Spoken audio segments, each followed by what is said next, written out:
کو لائک کر کے آگے شیئر ضرور کر دینا۔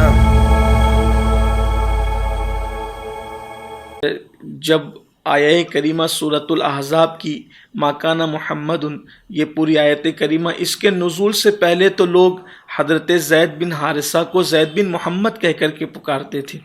تو اتنی قربت تھی حضرت زید کی رسول پاک صلی اللہ علیہ وآلہ وسلم سے، تو حضرت اسامہ بن زید سے بہت اللہ کے حبیب علیہ السلام پیار فرماتے تھے۔ چھوٹی عمر تھی ان کی، اور وہ گوشت کا ہدیہ لے کر حضرت عثمان غنی کے گھر گئے، اور جب دونوں میاں بیوی کو یعنی حضرت رقیہ کو اور حضرت عثمان غنی کو قریب بیٹھے ہوئے دیکھا، ایک دوسرے کے پہلو میں بیٹھے ہوئے دیکھا، تو حضرت اسامہ کہتے ہیں میں کبھی حضرت رقیہ کے چہرے کو دیکھتا، کبھی سیدنا عثمان غنی کے چہرے کو دیکھتا۔ پھر بعد میں جب میں واپس آیا تو اللہ کے حبیب صلی اللہ علیہ وآلہ وسلم کی بارگاہ میں حاضر ہوا، تو حضور اکرم صلی اللہ علیہ وآلہ وسلم نے فرمایا، اسامہ کیا تم عثمان کے گھر کے اندر گئے تھے؟ میں نے عرض کی جی یا رسول اللہ، میں حضرت عثمان کے گھر کے اندر گیا تھا۔ تو آقا کریم صلی اللہ علیہ وآلہ وسلم نے فرمایا کہ اے اسامہ، کیا تم نے ان میاں بیوی سے زیادہ خوبصورت کوئی میاں بیوی دیکھا ہے؟ حضرت اسامہ کہتے ہیں نہیں یا رسول اللہ، نہ میں نے اتنا خوبصورت شوہر دیکھا، نہ اتنی خوبصورت بیوی دیکھا۔ یعنی ایسا جوڑا کہ جس کا شوہر بھی خوبصورت ہو اتنا زیادہ، اور اس کی بیوی بھی اتنی زیادہ خوبصورت ہو، تو میں نے ایسا کوئی جوڑا نہیں دیکھا۔ چونکہ حضرت رقیہ بنت پیغمبر تھی، بنت رسول تھی، اللہ اکبر، حضور اکرم صلی اللہ علیہ وآلہ وسلم کی شہزادی تھی۔ اب آپ اندازہ کر سکتے ہیں کہ خدیجۃ الکبریٰ کی اور رسول پاک کی جو بیٹی ہو، اس کے حسن کا عالم کیا ہوگا، ان کے جمال کا عالم کیا ہوگا۔ تو حضرت عثمان غنی کے حسن کا اس بات سے پتہ چلتا ہے کہ اللہ نے ان کو کتنا حسن دیا تھا، کہ اللہ کے حبیب صلی اللہ علیہ وآلہ وسلم حضرت اسامہ بن زید سے کہتے ہیں کیا تو نے اتنا خوبصورت جوڑا دیکھا ہے، ایسے خوبصورت میاں بیوی تم نے دیکھا ہے؟ حضرت اسامہ کہتے ہیں نہیں یا رسول اللہ، میں نے اتنے حسین میاں بیوی نہیں دیکھا۔ حضرت سیدنا عثمان غنی رضی اللہ تعالیٰ عنہ کی بہت ساری خصوصیات ہیں۔ پہلی خصوصیت تو یہ کہ آپ نے سنا کہ حضرت عثمان غنی کے نکاح میں ایک کے بعد ایک رسول پاک کی دو بیٹیاں ہیں۔ پہلی بات تو ایک نبی کی دو بیٹیاں ایک کے بعد ایک کسی کے نکاح میں نہیں آئی، اور حضرت عثمان غنی کے مقدر کا ستارہ کتنے عروج پر ہے کہ صرف نبی کی بیٹی نہیں بلکہ سردار نبی، سید الانبیاء، نبی الانبیاء، خاتم الانبیاء، مصطفیٰ جان رحمت کی شہزادیاں ایک کے بعد ایک حضرت عثمان غنی رضی اللہ تعالی عنہ کے نکاح میں آئی، اور جب دوسری کا بھی وصال ہو گیا تو حضور اکرم صلی اللہ علیہ وآلہ وسلم نے فرمایا کاش میری کوئی اور بیٹی ہوتی جو بغیر نکاح والی ہوتی تو اس کو بھی میں عثمان غنی کے نکاح میں دیتا۔ یہ آقا کریم صلی اللہ علیہ وآلہ وسلم کی ان سے بے پناہ محبت تھی۔ حضرت عثمان غنی کی دوسری خصوصیت یہ بھی ہے کہ سیدنا عثمان غنی رضی اللہ تعالیٰ عنہ وہ صحابی ہیں کہ جنہوں نے 2 مرتبہ ہجرت فرمائی، اس لیے کہ ہجرت ایک بار جو ہے وہ حبشہ کی طرف ہوئی، اور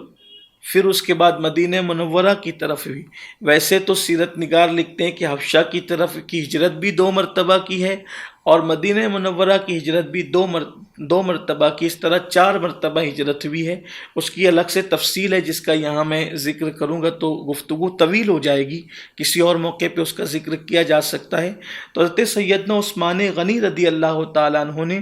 اپنی زوجہ کے ساتھ ہجرت فرمائی۔ اسی لیے اللہ کے حبیب صلی اللہ علیہ وآلہ وسلم نے جب وہ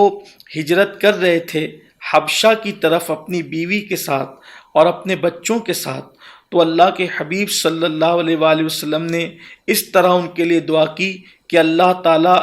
ان دونوں میاں بیوی کے ساتھ ہو،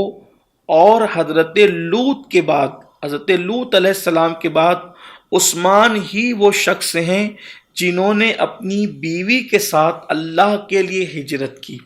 یعنی حضرت لوط علیہ السلام نے ہجرت کی تھی اپنی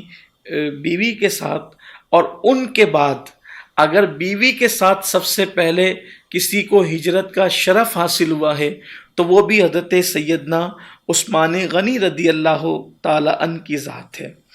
اسی طرح اللہ کے حبیب صلی اللہ علیہ وآلہ وسلم نے جب اپنی دوسری شہزادی سیدہ ام کلثوم رضی اللہ تعالیٰ عنہ کا نکاح حضرت عثمان غنی رضی اللہ تعالیٰ عنہ کے ساتھ کیا تو میرے آقا صلی اللہ علیہ وآلہ وسلم نے فرمایا، اے ام کلثوم، تمہارا شوہر تمہارے دادا حضرت ابراہیم علیہ السلام اور تمہارے والد حضرت محمد صلی اللہ علیہ وآلہ وسلم کی شکل و صورت میں بہت زیادہ مشابہ ہیں۔ اس سے حضرت عثمان غنی رضی اللہ عنہ کے حسن کا بھی پتہ چلتا ہے کہ حضور علیہ السلام نے عثمان غنی کے حسن کو حضرت ابراہیم علیہ السلام اور خود اپنے وجود ناز، اپنے چہرے زیبا سے جو ہے وہ مشابہ قرار دیا۔ تو اور پھر میرے آقا صلی اللہ علیہ وآلہ وسلم نے سیدنا عثمان غنی رضی اللہ عنہ کے بارے میں یہ بات بھی بیان فرمائی کہ عثمان ہم میں سے وہ ہیں جس کا چہرہ حضرت ابراہیم علیہ السلام کے چہرے سے بہت زیادہ مشابہت رکھتا ہے۔ حضرت عثمان غنی رضی اللہ عنہ کی خصوصیت یہ بھی ہے کہ جب بھی اللہ کے رسول صلی اللہ علیہ وآلہ وسلم کی بارگاہ میں سیدنا عثمان غنی رضی اللہ تعالیٰ عنہ تشریف لاتے، حاضر ہوتے آقا کریم صلی اللہ علیہ وآلہ وسلم کی بارگاہ میں، یہ روایت ام المومنین سیدہ عائشہ صدیقہ رضی اللہ تعالیٰ عنہا سے مروی ہے کہ ام المومنین فرماتی کہ جب حضرت عثمان غنی بارگاہ رسالت میں تشریف لاتے تو عثمان غنی کو دیکھ کر اللہ کے حبیب صلی اللہ علیہ وآلہ وسلم اپنے لباس مبارکہ کو جو وہ درست فرماتے تھے، یعنی ٹھیک کر لیا کرتے تھے۔ اللہ اکبر۔ تو حضور اکرم صلی اللہ علیہ وآلہ وسلم سے پوچھا گیا کہ یا رسول اللہ صلی اللہ علیہ وآلہ وسلم، آپ عثمان کو دیکھ کر کے اپنے لباس سے اقدس کو درست کرتے ہیں؟ تو آقا کریم صلی اللہ علیہ وآلہ وسلم نے فرمایا کہ میں اس شخص سے حیا نہ کروں جس سے فرشتے بھی حیا کرتے ہیں، جس سے فرشتے بھی حیا کرتے ہیں۔ آپ اندازہ کریں یہ سیدنا عثمان غنی رضی اللہ تعالیٰ کی ذات ہے۔ اسی طرح حضرت سیدنا عثمان غنی رضی اللہ تعالیٰ عنہ وہ ہیں جن کو دنیا کے اندر جنت خریدنے کا موقع ملا۔ آپ نے میرے آقا صلی اللہ علیہ وآلہ وسلم نے فرمایا کہ جو یہ کنواں خرید کر کے مسلمانوں کے لیے وقف کر دے گا تو میں اس کو جنت دیتا ہوں۔ حضرت عثمان غنی رضی اللہ تعالیٰ نے بیر روما کو خرید کر کے مسلمانوں کے لیے، اس وقت جب کہ مسلمانوں کو پانی کی اور وہ بھی میٹھے پانی کی شدید ضرورت تھی، تو آپ نے وہ خرید کر کے جو ہے وہ وقف کیا تھا۔ اسی طرح جنگ تبوک کے موقع پر حضرت سیدنا عثمان غنی رضی اللہ تعالیٰ نے 300 اونٹ سامان سے لدے ہوئے اللہ کے حبیب صلی اللہ علیہ وآلہ وسلم کی بارگاہ میں پیش کیا تھا، جبکہ تبوک کے موقع پر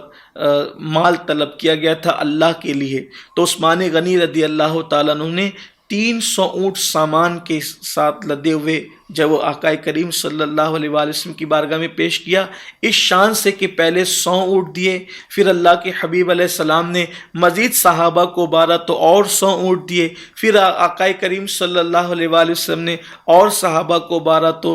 300 اونٹ انہوں نے آقا کریم صلی اللہ علیہ وآلہ وسلم کی بارگاہ میں پیش کیا، اور اسی کے ساتھ ساتھ 1000 دینار یعنی 1000 سونے کے سکے اللہ کے حبیب علیہ السلام کی بارگاہ میں تبوک کے موقع پہ پیش کیا۔ تو حضور علیہ السلام منبر سے نیچے تشریف لائے اور فرمایا کہ آج کے بعد کوئی بھی گناہ عثمان کو نقصان نہیں پہنچا سکتا۔ آقا علیہ السلام نے یہ بھی فرمایا کہ آج کے بعد عثمان کچھ بھی کرے اللہ تبارک و تعالیٰ اس کو جنت عطا فرمائے گا۔ پھر حضرت عثمان غنی رضی اللہ عنہ کی خصوصیت یہ بھی ہے کہ آپ کو قرآن مقدس جمع کرنے کا شرف اللہ نے عطا فرمایا، یعنی کہ قرآن مقدس جو کرنے کا مکمل جمع کرنے کا شرف جس کو ملا وہ حضرت سیدنا عثمان غنی رضی اللہ تعالیٰ عنہ کی ذات ہے۔ اسی طرح آپ کی ایک خصوصیت اور بھی ہے کہ سیدنا عثمان غنی رضی اللہ تعالیٰ عنہ وہ صحابی ہیں جنہوں نے مسجد نبوی شریف کے اندر توسیع کی، اور توسیع کے ساتھ ساتھ حضرت عثمان غنی رضی اللہ تعالیٰ نے مسجد کو مزین کیا، مسجد کو جو ہے وہ اس کی تزئین کاری کی۔ پہلے مسجد جو ہے وہ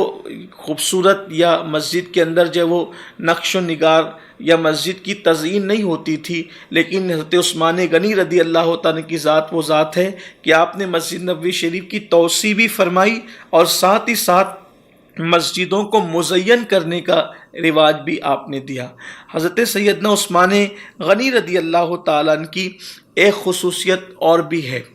کہ سیدنا عثمان غنی رضی اللہ تعالیٰ عنہ چونکہ اللہ تعالیٰ نے آپ کو بہت مال عطا کیا تھا اور بہت دولت عطا کی تھی، تو آپ کی سخاوت بھی بڑی مشہور ہے۔ اللہ اکبر۔ سیدنا عثمان غنی رضی اللہ تعالیٰ عنہ ایسے سخی تھے کہ آپ کی سخاوت کو دیکھ کر کے حیرت ہوتی ہے۔ حضرت عثمان غنی رضی اللہ تعالیٰ عنہ کی بارگاہ میں عام طور پر جب لوگ جاتے تو کبھی مایوس اور محروم نہیں لوٹتے تھے، بلکہ ایک روایت میں یہاں تک آتا ہے کہ اللہ کے حبیب صلی اللہ علیہ وآلہ وسلم کی بارگاہ میں ایک صحابی آئے اور عرض کیا، یا رسول اللہ صلی اللہ علیہ وآلہ وسلم، میرے گھر شادی ہے اور انتظامات نہیں ہیں، تو یا رسول اللہ صلی اللہ علیہ وآلہ وسلم میں یہ چاہتا ہوں کہ میری مدد کی جائے۔ تو اس وقت آقائے کونین صلی اللہ علیہ وآلہ وسلم نے ارشاد فرمایا، جاؤ اور جا کر کے عثمان سے میرا نام کہنا اور اپنی حاجت اور اپنی ضرورت کو پیش کرنا۔ وہ شخص گئے، جب ان کے گھر پہنچے تو حضرت عثمان غنی رضی اللہ تعالیٰ کی آواز انہوں نے سنی۔ آواز کی طرف جب اس صحابی نے توجہ دی تو حضرت عثمان غنی رضی اللہ تعالیٰ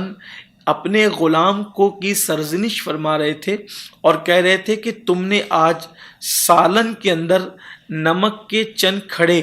زیادہ ڈال دیے، اگر یہ تم کم کر لیتے تو کل کو کام آ جاتے۔ تو اس شخص نے سوچا، جو صحابی جو بزرگ آقائے کریم صلی اللہ علیہ وآلہ وسلم کے کہنے پر سیدنا عثمان غنی کے گھر گئے تھے امداد کے لیے، آپ نے سوچا کہ جو شخص نمک کے کھڑے، نمک کی چند ڈلیاں سالن میں زیادہ ہونے پر اگر اپنے غلام کو سرزنش کرتا ہے، اس کو ڈانٹتا ہے اور اس پر تادیبی کارروائی کرتا ہے کہ اگر تم چند کھڑے کم ڈالتے تو وہ کل کو کام آتے، تو جو نمک کے معاملے میں اتنا حساب و کتاب رکھتا ہو وہ میری کیا مدد کر سکتا ہے۔ وہ چلے گئے، آقا کریم صلی اللہ علیہ وآلہ وسلم کی بارگاہ میں حاضر ہوئے تو آقا علیہ السلام نے فرمایا، تم گئے نہیں؟ یا رسول اللہ صلی اللہ علیہ وآلہ وسلم، میں گیا تو تھا لیکن میری ہمت نہیں ہوئی، مجھے حوصلہ نہیں ملا کہ میں ان سے بات کر سکوں۔ جاؤ، وہ تمہاری مدد کریں گے۔ اب دوبارہ جب وہ صاحب آئے تو پھر اب دیکھا کہ حضرت عثمان غنی رضی اللہ تعالیٰ اپنے کسی دوسرے غلام کو ڈانٹ رہے ہیں اور اس پہ تادیبی کارروائی فرما رہے ہیں کہ اگر تم نے آج چراغ کی بتی کو اتنا بڑا نہ کیا ہوتا تو تیل ہمارا اتنا زیادہ نہ جلتا، وہ کل کو کام آتا۔ تم نے چراغ کی بتی بڑی کر دی، تیل اتنا زیادہ جل گیا ہوگا۔ اب ان کی اور ہمت پست ہوئی کہ وہ تو نمک کی ڈلیاں تھی، آخر چراغ کی بتی بڑی کرنے سے کتنا تیل زیادہ جل سکتا ہے۔ جو شخص تیل کے معاملے میں اس قدر حساب و کتاب رکھتا ہو تو وہ میری کیا مدد کر سکتا ہے۔ پھر وہ بارگاہ رسالت مآب صلی اللہ علیہ وآلہ وسلم میں لوٹ کر آئے تو آقا کریم صلی اللہ علیہ وآلہ وسلم نے فرمایا کہ تم گئے نہیں؟ یا رسول اللہ صلی اللہ علیہ وآلہ وسلم، میں گیا تو تھا لیکن مجھے حوصلہ نہیں ہوا کہ میں ان سے بات کر سکوں۔ جاؤ، وہ تمہاری مدد کریں گے۔ اب تیسری بار آئے تو حضرت عثمان غنی کی نظر ان پر پڑی، آپ باہر تشریف لائے، فرمایا کہ تم 2 مرتبہ مجھے آتے جاتے نظر آئے، کیا معاملہ ہے؟ وہ عرض کرنے لگے کہ مجھے ایک کام تھا آپ سے اور اللہ کے حبیب صلی اللہ علیہ وآلہ وسلم نے آپ کے پاس بھیجا لیکن میری ہمت نہیں ہوئی۔ کہا کیوں بھیجا اللہ کے حبیب علیہ الصلوۃ والتسلیم نے؟ کہا کہ میرے گھر شادی ہے اور مجھے کچھ پیسوں کی ضرورت ہے، میں یہ چاہتا ہوں کہ مجھے کچھ پیسے ملیں۔ میں حضور اکرم صلی اللہ علیہ وآلہ وسلم کی بارگاہ میں گیا تھا، جان جود و سخا کے آستانے پر گیا تھا، جان کائنات کی بارگاہ میں گیا تھا، حضور علیہ السلام نے تمہاری طرف بھیجا۔ حضرت عثمان غنی کا چہرہ کھل اٹھا، ہاتھ پکڑ کے اندر لے گئے اور جہاں پیسوں کی تھیلیاں رکھی ہوتی تھی، جہاں درہم و دینار رکھے ہوتے تھے، وہ آپ نے گویا کہ تجوری کھول دی اور فرمایا اس میں سے جتنا لگتا ہے تم اتنا لے لو۔ انہوں نے تو لیا جتنی ان کو ضرورت تھی، اس لیے کہ صحابہ کرام کے دلوں کا تزکیہ میرے آقا صلی اللہ علیہ وآلہ وسلم نے خوب فرمایا تھا اور صحابہ کے دلوں کے اندر دنیا کی وہ نفرت بٹھا دی تھی دنیا کی وہ مذمت ان کے ذہن و دماغ میں بھر دی تھی کہ وہ دنیا میں رہتے تو تھے لیکن دنیا کو اپنے اندر نہیں رکھتے تھے، وہ